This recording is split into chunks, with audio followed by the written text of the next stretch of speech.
much of man's misdoings leaves more blighted tracks than time.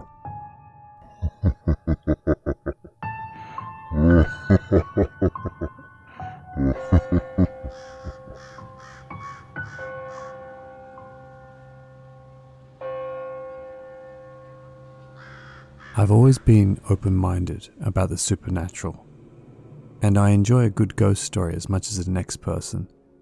The following is an account of something that I experienced a little over 20 years ago in County Dublin, in the Republic of Ireland.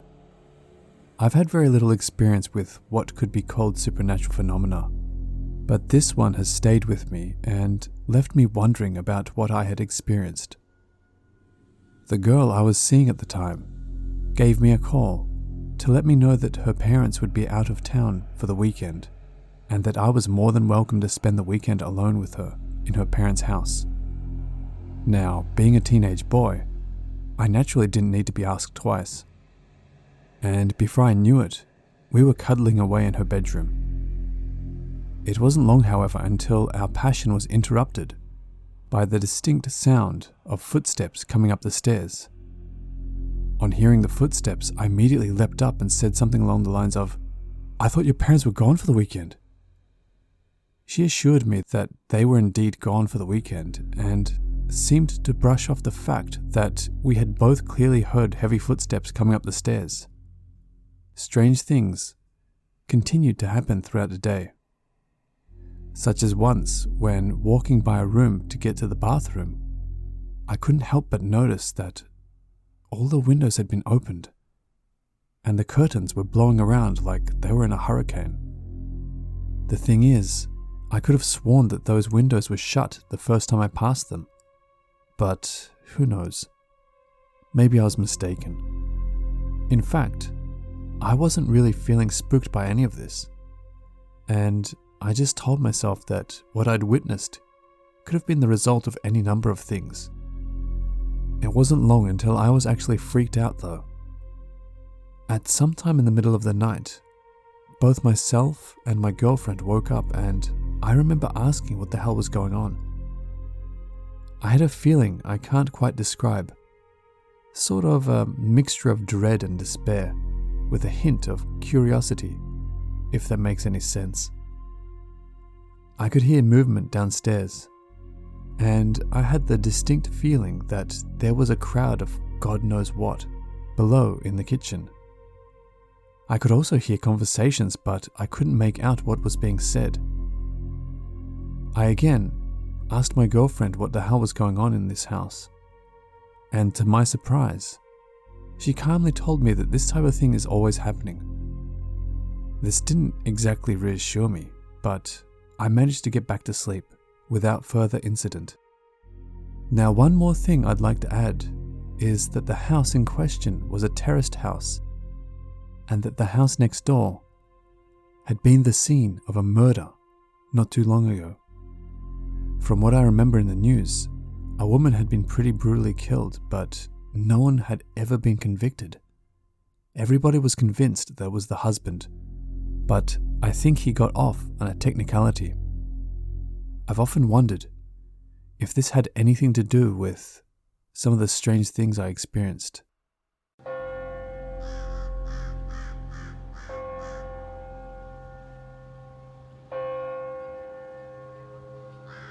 I grew up in Ireland, and back in the 90s my family had a small holiday home in Ballyhornan that we shared with a bunch of relatives.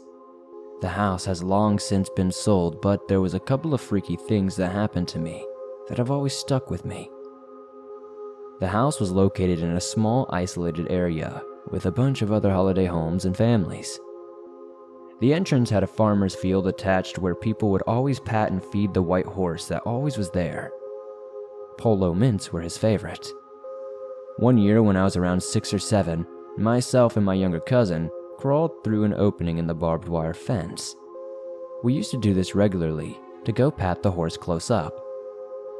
We are feeding and patting the horse when I noticed along the top of the field a person running across. But something was weird as they appeared to be completely translucent. They stopped dead in their tracks and turned to face us, probably no more than 50 yards away. At this point, the horse started kicking and neighing and became extremely unsettled. It ran off to the other end of the field. We turned around and this person was still coming at us. We could see a face, and I remember it completely looking sinister and having a smile. Me and my cousin absolutely bolted back through the barbed wire fence and ran straight home. We didn't mention it to any of the adults because we shouldn't have been entering the private property in the first place, so we had a few sleepless nights, but we let it lie. In my adult life, I have recounted this story to multiple friends, but sort of at the same time convinced myself that I fabricated it and maybe it was nothing. That was until I ran into my cousin at a New Year's party a few years back. We had not really spoken for some time as he had been living in America, but over a pint, I recalled the story to him, and he absolutely recalled every single detail. This gave me the weirdest chilling feeling I have ever experienced, mainly because I assumed that we did not see something, but I had most likely fabricated it. But even he recalled the person's face, and the sinister look, and the translucent appearance. That's basically my ghost experience. This may not be the creepiest thing you've ever read, but it's always been very personal to me, and I often replay it in my head, over and over.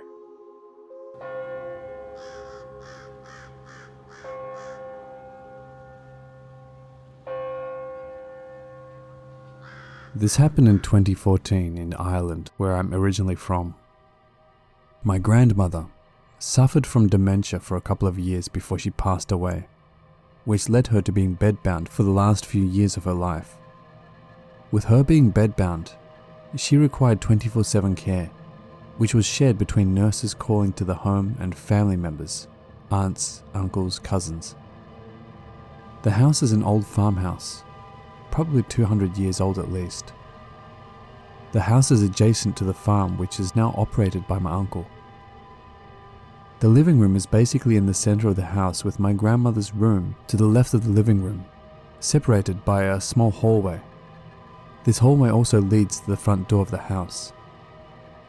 To the right of the living room was a hallway that led to the back of the house, which had the kitchen, bathroom, bedrooms, and halfway up the hallway was the back door of the house.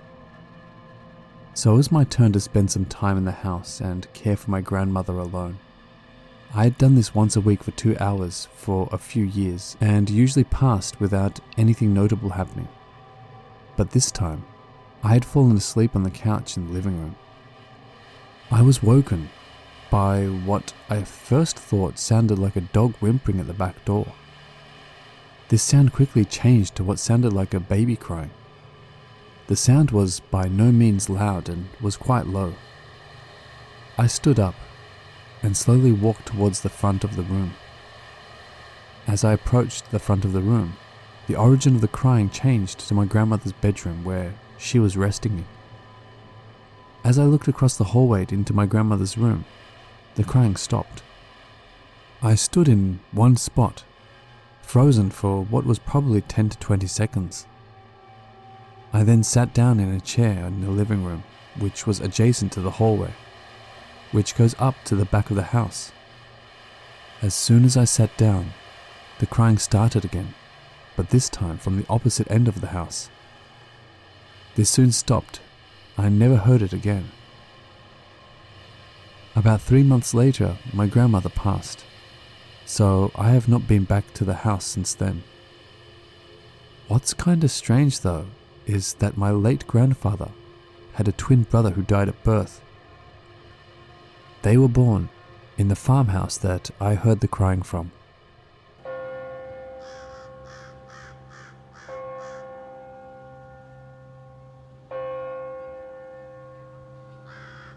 I can count on one hand the number of unexplained things that I have experienced in my 28 years in this life. The strangest of all being an incident that took place when I was about 14 years old. Let me give you a bit of backstory. I attended a 150-year-old Christian Brothers grammar school for boys in Ireland. The school was situated on the edge of one of the steepest hills in my small town, and seemed like it hadn't changed since the 50s or 60s. It was surrounded by a couple of square miles of scattered forest, where we used to bunk lessons and hang out in the woods, smoking and trying to scare each other with stories about murderers and witches and whatnot that lurked in the forest, including the one of the blue nun who hung herself somewhere by the old convent that had been abandoned for decades. I was raised in a household where sharing ghost stories of old Ireland was commonplace, so I never got too bothered by the stories, and it never stopped me from sitting in the woods with my Nintendo while evading a double period class of physical education. Anyway, I remember the morning it happened clearly. I would usually get dropped to school by my dad in the morning before he had to go to work. This morning, both of my parents were heading off for a week vacation, but they had to get to the airport for a very early flight, so they thought they could hit two birds with one stone and drop me off on the way. I had to get up earlier than usual and ended up arriving at school an hour earlier than even the early arrivers would arrive. Classes began at 8:45 a.m, but I got there at about 6:30 a.m, when the only people on the school grounds were the two caretakers, who were probably further up the hill in some of the outbuildings turning on the heating for the day's lessons. It was the end of the school week, on a freezing and dead January morning, and I remember feeling a bit on edge, being on the school grounds alone so early. I hugged my parents and said my goodbyes as they drove away and left me sitting on a bench where the bus stop was. I didn't have my Nintendo with me this morning.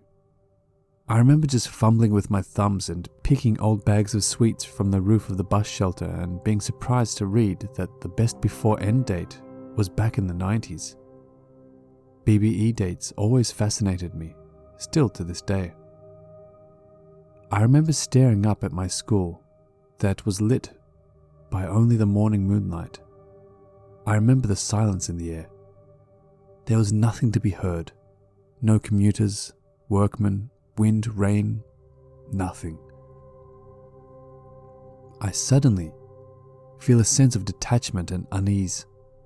So I remember sifting through the breast pocket of my blazer for my phone at the time, probably a 3310, and trying to play Snake or make a ringtone to distract myself from the morning darkness.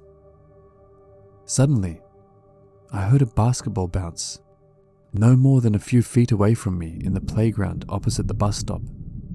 Then, immediately after, I heard hundreds of school children playing in the yard, whizzing past me, laughing, and the sound of footballs and footsteps running everywhere. It sounded like lunchtime, with all the kids out playing, but there was nobody to be seen. It lasted for about half a minute, and then stopped immediately. I remember running aimlessly around the bus shelter, freaking out and trying to rationalize what I just witnessed. It must be the primary school down the bottom of the hill. Or maybe it's the wind carrying noise up the hill, I thought. I couldn't figure it out, and the fear got a grip of me. I remember calling my mum within seconds of witnessing it and asking her to come back for me and desperately trying to explain what was happening. As I was on the phone, I spotted the caretaker come down the hill and felt a bit more at ease. I said goodbye to Mum on the phone again and tried to stay within view of the caretaker until the buses started to arrive with all the rest of my schoolmates. I was shaken for the rest of the day. I still cannot explain what I heard. It was very real. I don't suffer from any illnesses that would make me hear voices, albeit I have a good imagination. But this was more than imagination. I know what I heard, but to this day, I haven't a clue how I heard and almost physically felt as though I was surrounded by hundreds of school children. But nobody was there.